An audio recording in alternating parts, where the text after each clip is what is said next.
Okay, सुप्रभात बच्चों। तो कल से हम लोग उत्तराखंड में पहुंच चुके हैं। ठीक है, उत्तराखंड में हम लोग पहुंच चुके हैं। तो सब लोग ने अपनी बैग लेके सबने पैक कर लिया अपनी बैग उत्तराखंड के लिए निकलने के लिए, यात्रा करने के लिए। Yes yes. तो अभी हम लोग बस में बैठने वाले सैर करने के लिए। तो सैर तो आपने कई जगह की होगी, लेकिन जिस जगह की हम लोग सैर करने जा रहे हैं उस जगह का नाम है उत्तराखंड। ठीक है, तो उत्तराखंड में यात्रा करने के लिए आप सभी का स्वागत है। तो आइए आज हम उत्तराखंड के बारे में थोड़ी सी जानकारी प्राप्त करते हैं। तो इस उत्तराखंड में हम लोग हिंदी विषय में कुछ कविताएं और जो कविगण हैं उनकी जो पुस्तकें हैं उनके बारे में हम लोग आज जानकारी प्राप्त करेंगे।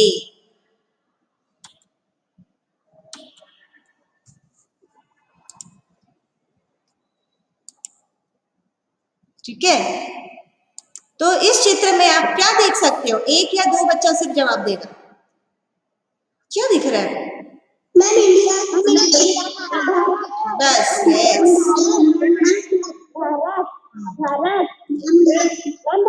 यस, मैंने क्या बोला? मैंने बोला सिर्फ दो, एक बच्चा बोलेगा। जब दूसरा कोई बच्चा बोल रहा है तो चुप हो जाना है प्लीज। तो हमें यहाँ पे भारत का मानचित्र दिख रहा है।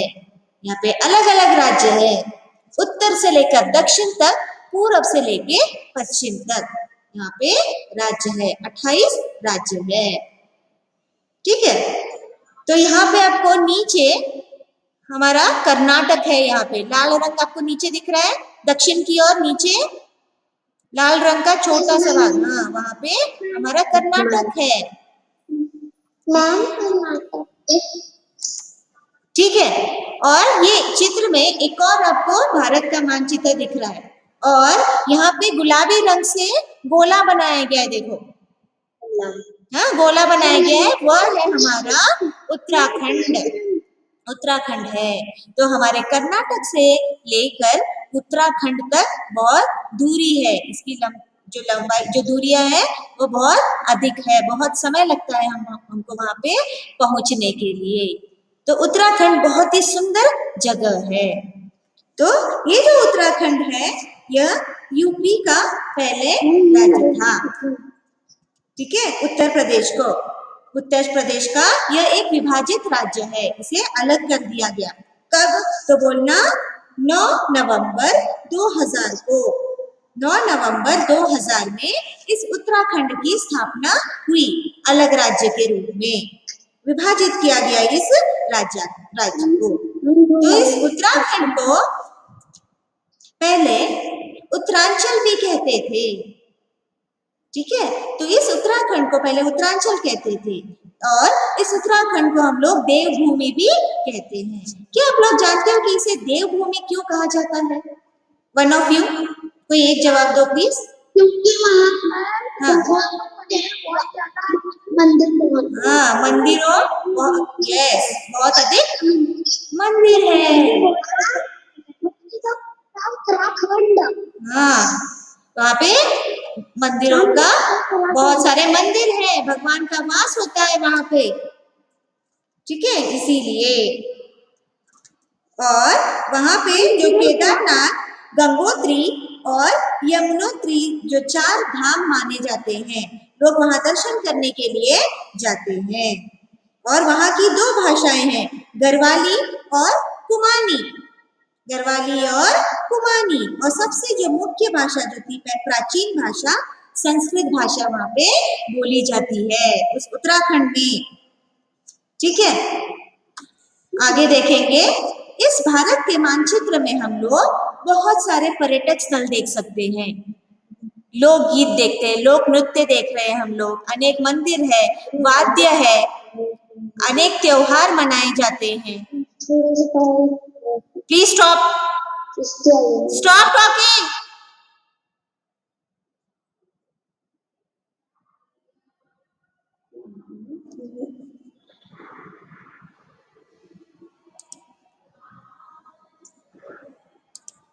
तो यहाँ पे अनेक त्योहार बड़े मिलजुल कर पूरे भारत देश में हम लोग मनाते हैं। तो आज का जो विषय है हमारा कवि और उनकी पुस्तकें। ठीक है, उत्तराखंड की जो प्रमुख पुस्तकें हैं और पत्रिकाएं हैं वे हम अभी देखेंगे। ये देखिए कुछ प्रमुख पुस्तकें हैं यहाँ पे। उत्तराखंड ईयर बुक यानी पूरे साल भर की जो मानसिक पुस्तक रहती है वो पहले चित्र में दिया गया है। दूसरे चित्र में उत्तराखंड समग्र ज्ञान कोश यानी जो जनरल नॉलेज रहता है वो वाली ये पुस्तक है। अनेक जानकारी हमको इस पुस्तक में मिलती है। तो सिर्फ नाम देख लो, अगर इसके बारे में आपको और जानकारी चाहिए तो आप अपने नेट से भी इससे जानकारी प्राप्त कर सकते हो। यहाँ पे एक और है जॉन सारबावर ऐतिहासिक संदर्भ यानी अनेक मंदिरों के बारे में यहाँ पे इस पुस्तक में हमें देखने को मिलता है। अब आइए आगे, नेक्स्ट चित्र में देखो। नेक्स्ट चित्र में यहाँ पे आपको पहाड़ दिखाई दे रहे हैं, मैदान है। इन पहाड़ों पे हमें ग्लेशियर दिखाई दे रहे हैं यानी बर्फ ही बर्फ बिछी हुई है और इतना सुंदर मनोरम दृश्य हमें उस उत्तराखंड में दिखाई देता है। तो ये उत्तराखंड कहाँ है तो बोलना यह उत्तर भाग में स्थित है। ठीक है, दूसरे चित्र में आप देख सकते हैं यहाँ पे अनेक तरह के फूल, यहाँ पे उनका बगीचा होता है। वहाँ का जो सुंदर दृश्य है वो बड़ा ही मनोरम रहता है। तरह तरह के रंग बिरंगे फूल वहाँ पे लगाए जाते हैं। मानो ऐसा प्रतीत होता है जैसे कि वहाँ पे स्वर्ग ही है, स्वर्ग ही उतरकर वहाँ उत्तराखंड में आया है। आगे देखो, वहाँ पे कई अधिक नदियां भी है, झरने भी है जिसका आनंद लेने के लिए दूर दूर से पर्यटक वहां पे जाते हैं। और झरने बहुत सुंदर है वो, यहाँ पे नदियां भी बहुत ही सुंदर है। ये देखिए यहाँ इस चित्र में आपको बहुत सारे घर दिखाई दे रहे हैं और पहाड़ भी दिखाई दे रहे हैं। तो अधिकतर घर वहां पे हमें पहाड़ों के ऊपर बसे हुए दिखाई देते हैं। वहां पे ज्यादातर घाट है, पहाड़ी इलाका है, पहाड़ी क्षेत्र है, तो लोग उन पहाड़ी क्षेत्र में भी रहते हैं। उनको रहने में वहां पे बहुत अधिक दिक्कत आती है। तो आपने अब तक देखा कि उत्तराखंड की जो सुंदरता है, कौन से दृश्य है, क्या क्या है, वो आपने इस चित्र में देखा। तो कविता गाना, कविता सुनना आप सभी को अच्छा लगता होगा, लगता है? यस, बिल्कुल। अगर कोई गा भी रहा होगा तो आप उस गाने को सुनते रहोगे, है ना। और ये जो कविताएं होती है कवि द्वारा लिखी जाती है, उनकी रचना बहुत ही सुंदर होती है। तो अगले चित्र में आप देख सकते हो यहाँ पे पेड़ है। तो उस पेड़ में ये कागज से बनाया गया है और पीछे आपको पुस्तकालय दिख रहा है। अनेक पुस्तकें हैं, पुस्तकालय में अनेक तरह की पुस्तकें हमें मिलती है पढ़ने के लिए, वहां पढ़ा जाता है, समय बिताया जाता है वहां पे। ठीक है, और उस पेड़ पर अनेक जो कविगण हैं उनके चित्र, वहां उनके जो नाम है वो वहां पे लगाया गया है। इसलिए वहां पे क्या लिखा है, पोएट्री, सुंदर सा क्राफ्ट वहां पे बनाया गया है। जब हम पुस्तकालय में जाते हैं अनेक तरह की पुस्तकें हमें देखने को मिलती है। कई जनरल नॉलेज की होती है, कई कविताओं की होती है, कई उपन्यास होते हैं, कई जो अपनी साइंस सब्जेक्ट का है, एसएसटी सब्जेक्ट से रिलेटेड, इंग्लिश सब्जेक्ट से रिलेटेड, कई स्टोरी बुक्स वगैरह रहती है। तो अनेक जानकारी हमें उन पुस्तकों के द्वारा ही मिलती है, लेकिन उसके लिए हमें समय बिताना पड़ता है वहां जाके। ठीक है, इस नेक्स्ट चित्र में आप देख सकते हो छोटी सी कविता है, यहाँ पे गिनती 1 से लेकर 10 तक की गिनती है। 1 2 3 4, आज शनि है कल इतवार, 5 6 7 8, याद करूंगा सारा पाठ, इसके आगे 9 और 10 से गई गिनती पूरी बस, हो गई गिनती पूरी 10। तो ऐसी छोटी छोटी बहुत कविताएं जो बच्चों को सुंदर लगती है, गाने में मजा आता है, ऐसी भी कविता जो कवि है वह रचना करती है। आगे देखिए, अभी जो मैं आपको दिखाऊंगी वो है उत्तराखंड के कुछ प्रमुख कवि और साहित्यकार कि उन्होंने कौन कौन सी कविताएं लिखी, क्या साहित्य उन्होंने लिखा, वो हम देखेंगे। तो कुछ चित्र मैं आपको अभी दिखाती हूँ। ये देखिए, ये पहले चित्र है उत्तराखंड के कुछ कवि, गिरीश तिवारी, मंगलेश डबराल, उनवान किस्ती, ठीक है, उनका जन्म दिया है और उनका मृत्यु कब हुई वो भी दिया है वहां पे।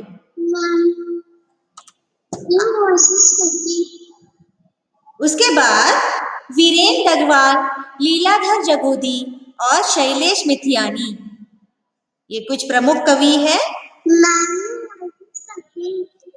पहले आप बोलना बंद करो। आगे देखो, सुमित्रा नंदन पंत और हेमंत जोशी, ठीक है। तो यहाँ पे जो सुमित्रा नंदन पंत है वह उत्तराखंड के सबसे प्रमुख कवि थे। सबसे प्रमुख कवि कौन है तो बोलोगे सुमित्रा नंदन पंत, ठीक है। 1900 में उनका जन्म हुआ था। ये सुमित्रा नंदन पंत जो है उनका जन्म 1900 में हुआ था। उनका जीवन परिचय हम लोग देखेंगे कि सुमित्रा नंदन पंत का जन्म अल्मोड़ा में हुआ था। उत्तराखंड में जो अल्मोड़ा जिला है बागेश्वर में, वहां पे उनका जन्म हुआ था।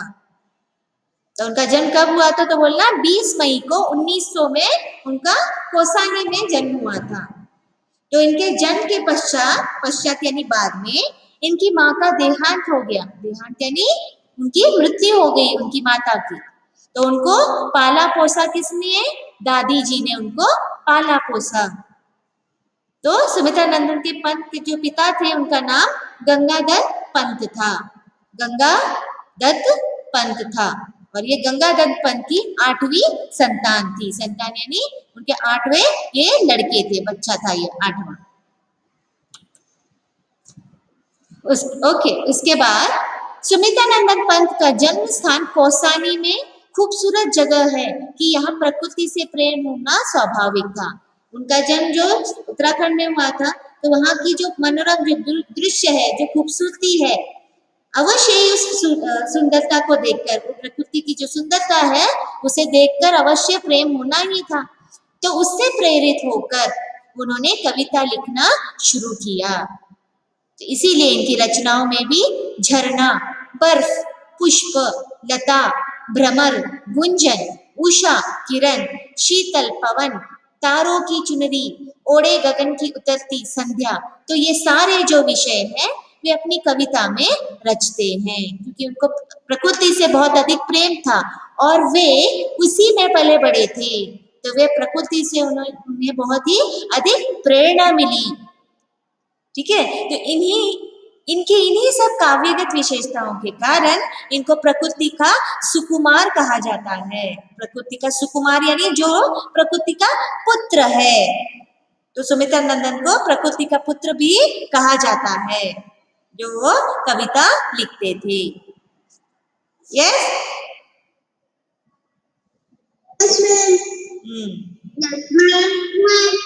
तो आइए हम देखें कि उन्होंने कौन कौन सी कविता ली है।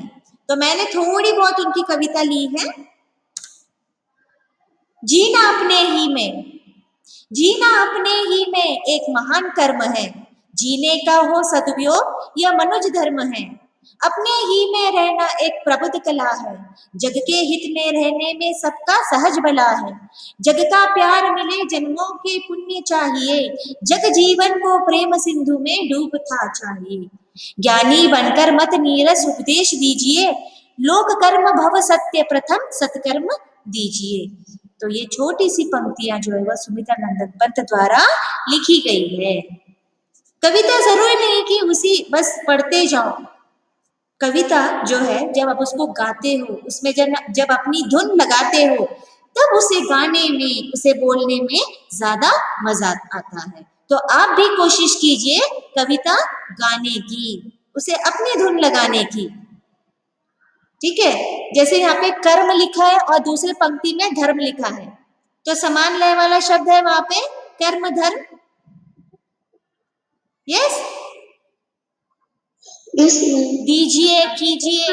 तो जब कविता रचते हैं तब वो उसमें समान लय वाले शब्द, राइमिंग वर्ड्स ढूंढ के बराबर वो कविता रचते हैं, उसकी रचना करते हैं।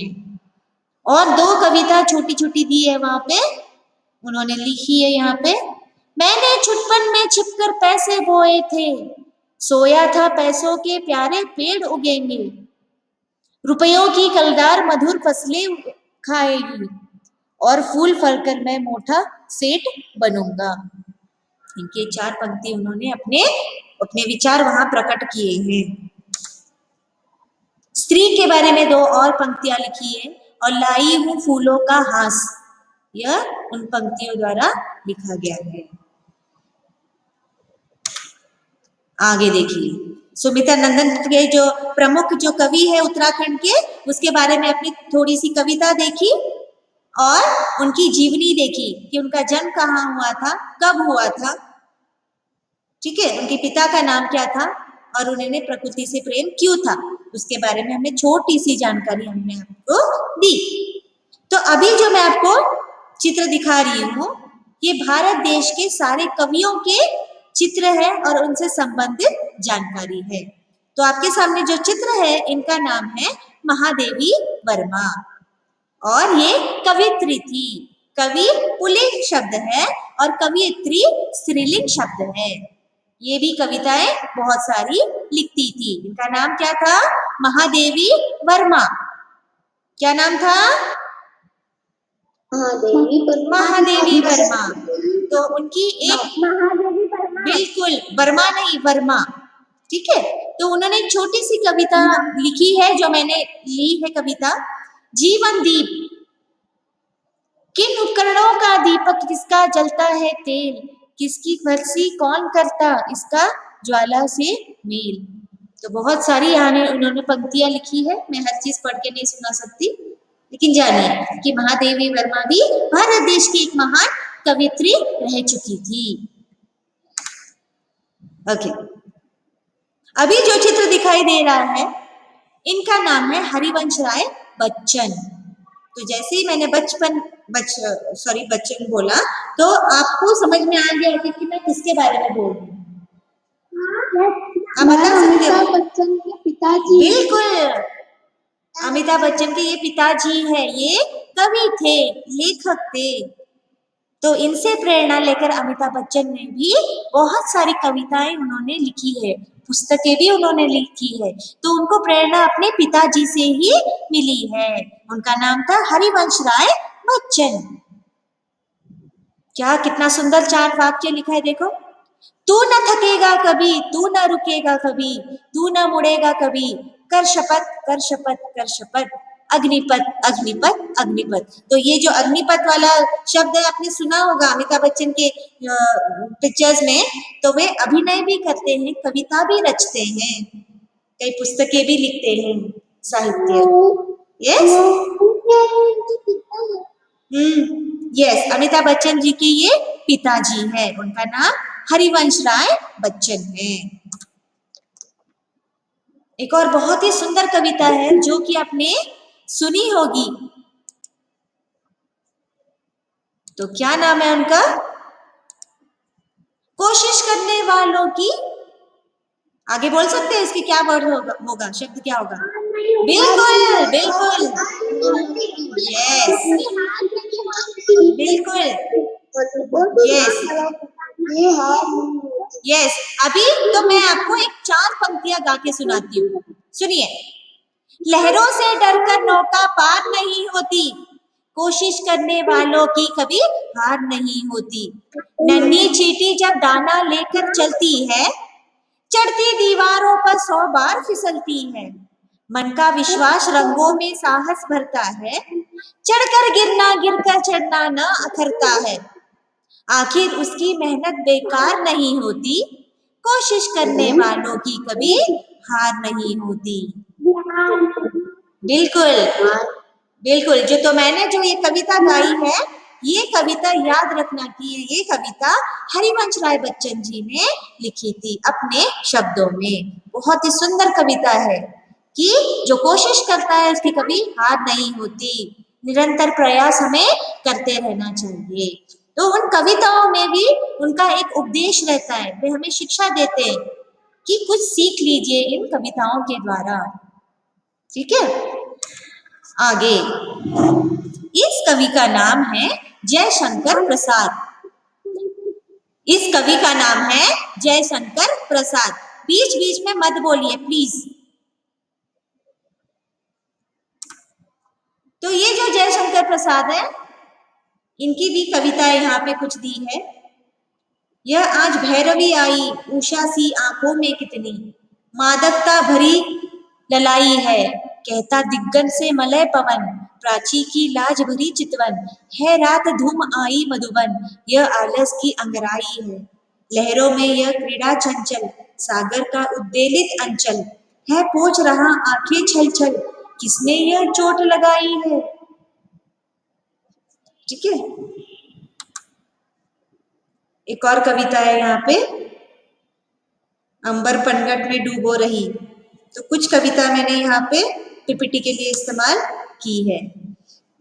ओके, अभी नेक्स्ट जो कवि है उनका नाम है मुंशी प्रेमचंद।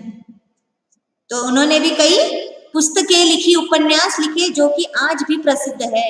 आज भी वो उनका बड़ा नाम है हमारे भारत देश में। कर्मभूमि ये एक उपन्यास है, उस उपन्यास में से एक छोटी सी पंक्तियां यहाँ पे दी गई है, कर्मभूमि। अब क्रांति में ही देश का उद्धार है, ऐसी क्रांति जो सर्वव्यापक हो, जो जीवन के मिथ्या आदर्शों का, छोटे सिद्धांतों और परिपाटियों का अंत कर दे, जो एक नए युग की परिवर्तन हो, एक नई सृष्टि खड़ी कर दे, जो मनुष्य को धन और कर्म के आधार पर टिकने वाले राज्य के पंजे में मुक्त कर दे। तो ये पंक्तियां प्रेमचंद द्वारा लिखी गई है। अगला तो सुविचार भी लिखते थे। क्या लिखा है इन्होंने सुविचार? सौभाग्य उसी को प्राप्त होता है जो अपने कर्तव्य पथ पर अविचलित रहते हैं। अविचलित यानी जो डगमगाता नहीं है अपना कर्तव्य निभाने के लिए, जब वो डगमगाता नहीं है यानी डरता नहीं है।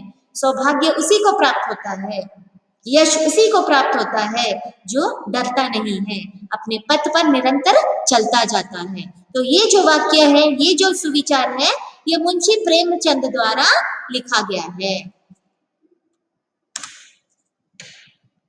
अब ये और भी है यहाँ पे।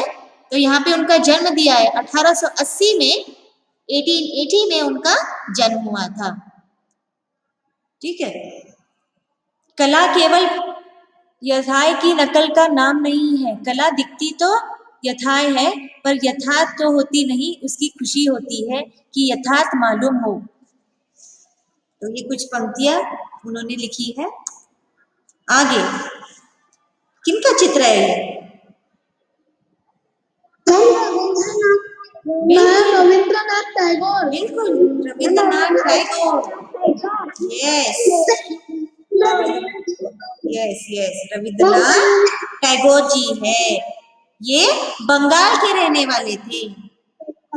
यस, ये बंगाल के रहने वाले थे।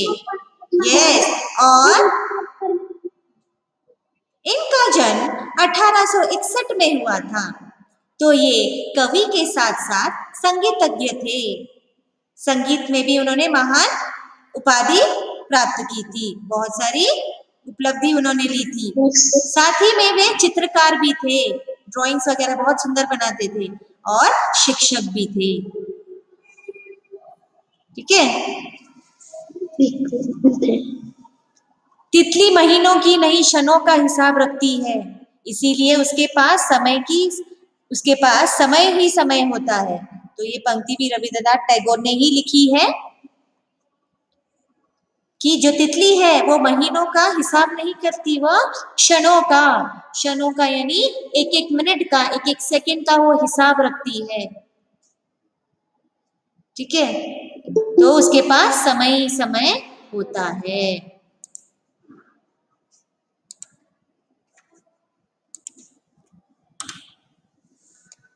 वन की चिड़िया कहे सुन पिंजरे की चिड़िया रे, ये जो कविता है बहुत प्रसिद्ध कविता है उनकी, तो वो कविता मैंने यहाँ ली है। वन में उड़े दोनों मिलकर, पिंजरे की चिड़िया कहे वन की चिड़िया रे, पिंजरे में रहना बड़ा सुखाकर, वन की चिड़िया कहे ना मैं पिंजरे में कैद रहूं क्यों कर, पिंजरे की चिड़िया कहे हाय निकलूं मैं कैसे पिंजरा तोड़कर। तो चिड़िया के बारे में, उसके दर्द के बारे में उन्होंने ये कविता रचना की है। इच्छा एक और कविता है उनकी, बहुत बड़ी है।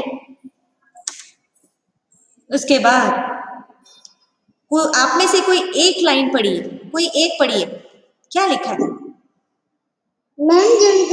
बिल्कुल जनगण लिखा है, ये जनगण पढ़ लिया। तो यहाँ पे स्टॉप, प्लीज स्टॉप स्टॉप।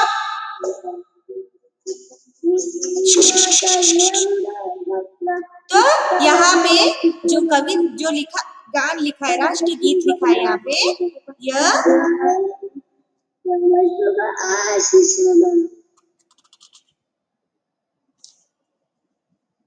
रहने दीजिए, आप ही बोलते रहिए, मैं चुप रहती हूँ। तो ये जो राष्ट्रगीत है यह रविंद्रनाथ टैगोर के द्वारा लिखा गया है, उन्होंने रचना की है। तो ये बांग्ला भाषा में है।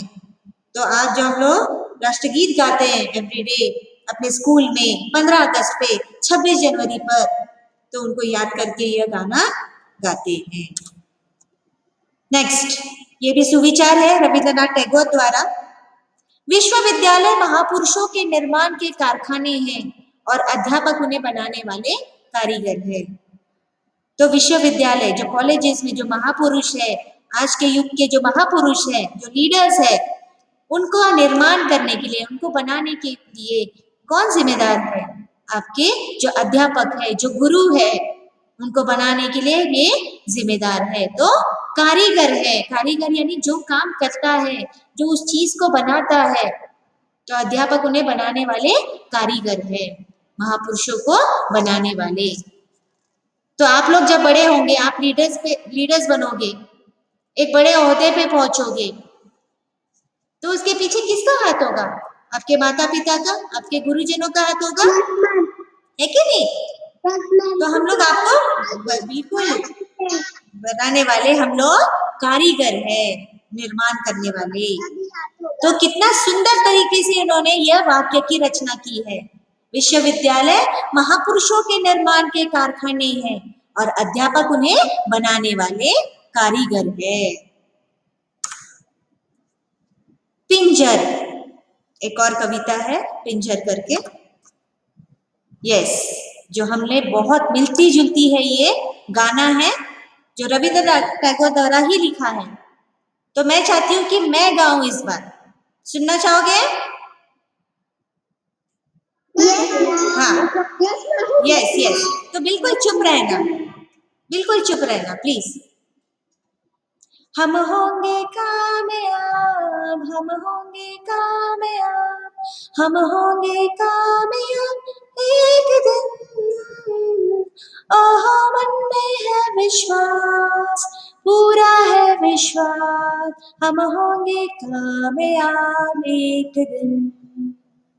हम चलेंगे साथ साथ, डाल हाथों में हाथ, हम चलेंगे साथ साथ एक दिन, ओहो मन में है विश्वास, पूरा है विश्वास, हम होंगे कामयाब एक दिन। तो एक छोटा सा, थैंक यू सो मच। तो ये जो छोटा सा गाना है, यस, ये गाना भी, yes thank you so much. तो ये गाना भी रविंद्रनाथ टैगोर जी ने लिखा है, जो आज भी हम लोग अपने प्रार्थना में गाते हैं सुंदर तरीके से। तो कवियों की जो भी रचना है, जो भी कविताएं हैं, हम उनको भूलते नहीं हैं, हम उसके साथ संजो करके रखते हैं, उसको संभाल करके रखते हैं। और जब हमारा मान लो कभी हम दुखी हो, अपसेट हो, तो अगर हम लोग उस कविता को पढ़ भी लेते हैं तो हमारा मन बहल जाता है, हम फ्रेश हो जाते हैं उन कविताओं को पढ़कर, गा कर। यस, तो यह एक मनोरंजन का ही साधन है, अपना मन बहलाने के लिए, और एक खुशी मिलती है उन कविताओं को गाकर, सुनकर। यस, आगे देखते हैं। यस, महाकवि दिनकर, रामधारी सिंह दिनकर इनका पूरा नाम है, रामधारी सिंह दिनकर। तो इनका जन्म 23 सितंबर को 1908 में इनका जन्म हुआ था। जिस मिट्टी ने लहू पिया वह फूल खिलाएगी ही, अंबर पर धन बन छाएगा ही उच्छ्वास तुम्हारा, और अधिक ले जांच देवता इतना क्रूर नहीं है, थक कर बैठ गए क्या भाई मंजिल दूर नहीं है। वाह वाह, बड़ी सुंदर कविता इन्होंने लिखी है। कृष्ण की चेतावनी में से ये पंक्तियां कुछ ली गई है। मुझसे मनुष्य जो होते हैं कंचन का भार न ढोते हैं, पाते हैं बन बिखराने को, लाते हैं रतन लुटाने को, जग से न कभी कुछ लेते हैं, दान ही हृदय का देते हैं। तो मैंने सिर्फ एक एक ही पैराग्राफ पढ़ा है, ज्यादा पढ़ूंगी तो पूरा क्लास चला जाएगा। पीकर जिनकी लाल शिखाएं उगल रही 100 लिपट दिशाएं, जिनके सिहनाद से सहमी धरती रही अभी तक डोल, कलम आज उनकी जय बोल। तो कलम जो है वह बोलता है, इसमें बड़ी ताकत होती है कलम में। यह बात रामधारी सिंह ने अपनी बात कही है। एक और है, क्यों लोग अपनी संस्कृति से इतना घबराते हैं, क्यों अपनी बोली बोलने में इतना शर्माते हैं। क्यों? कि हमारी जो हिंदू लोग हैं, जो भारतीय लोग हैं, वे अपनी भाषा बोलने के लिए क्यों घबराते हैं, अपनी संस्कृति को दिखाने के लिए क्यों शर्माते हैं। होते देशी है फिर भी अपने देश को विदेशी दिखाते हैं। भाई क्यों? हमारा हिंदुस्तान तो हिंदी बोलने वाले लोग हैं, तो हम क्यों अंग्रेजी बोल के विदेशी बन रहे हैं, क्यों दिखावट कर रहे हैं हम भारतीय, जब हमारे देश की शान है हिंदी मातृभाषा हमारी, तो हम क्यों हिचकिचाहट कर रहे हैं अपनी भाषा बोलने के लिए, क्यों एक दिखावटी ढंग का नकाब ओढ़ कर आते हैं, दूसरों के लिए खुद की वास्तविक पहचान छुपाते हैं कि दूसरों को दिखाने के लिए। क्यों? क्या जो विदेशी लोग हैं क्या वो हमारी संस्कृति को अपनाते हैं, क्या वो पहनावा हमारा पहनते हैं? नहीं, वो अपने तो वो पहनावा नहीं अपनाते, वे संस्कृति नहीं अपनाते। तो हम क्यों विदेशी लोगों की संस्कृति अपनाएं, उनकी भाषा हम क्यों अपने भारत में बोले। तो ये बहुत ही सुंदर तरीके से ये कविता की यहाँ पे रचना की है। मेरा बर्थडे 24 अप्रैल में है। उसके बाद यहाँ पे एक कविता है जो कि पहाड़ के ऊपर लिखी है। बच्चे ने इसको तैयार किया है बहुत ही सुंदर तरीके से अपनी रचना करके। तो साफ दिखाई नहीं दे रहा है लेकिन आपको चित्र दिखाई दे रहा होगा। दिखाई दे रहा है चित्र? यस। तो आज के लिए आपका होमवर्क है, एक 4 लाइन क्यों ना हो, एक दो लाइन क्यों ना हो, अपनी तरीके से कोशिश करो और उसमें पेंटिंग कीजिए और एक 2 लाइन वहां पे लिखिए। जैसे उत्तराखंड का टॉपिक है, हमारा विषय है, तो उससे संबंधित मैंने यहाँ चित्र लिया है। वो कविता उस पहाड़ों के ऊपर लिखी है, क्योंकि ये जो उत्तराखंड है ये पहाड़ों पर स्थित है। यस। तो उम्मीद है तो मैंने आपको जितने भी कवियों के बारे में जानकारी दी, थोड़े बहुत नाम आपको याद होंगे, थोड़ी बहुत कुछ सीख मिली होगी आप उनको, उनके कवियों से, उनके साहित्यों से, और थोड़ी बहुत आपने जानकारी प्राप्त की होगी उत्तराखंड से। प्राप्त की थोड़ी बहुत जानकारी थोड़ी सी प्राप्त की आपने,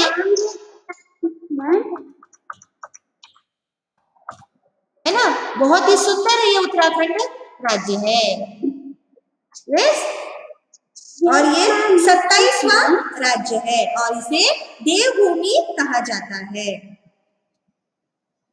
ये प्रथा इतिहास प्राकृतिक सौंदर्य के लिए प्रसिद्ध है और यहाँ पे ज्यादातर लोग हिंदू लोग रहते हैं और यह उत्तर दिशा में है और देहरादून इसकी राजधानी है।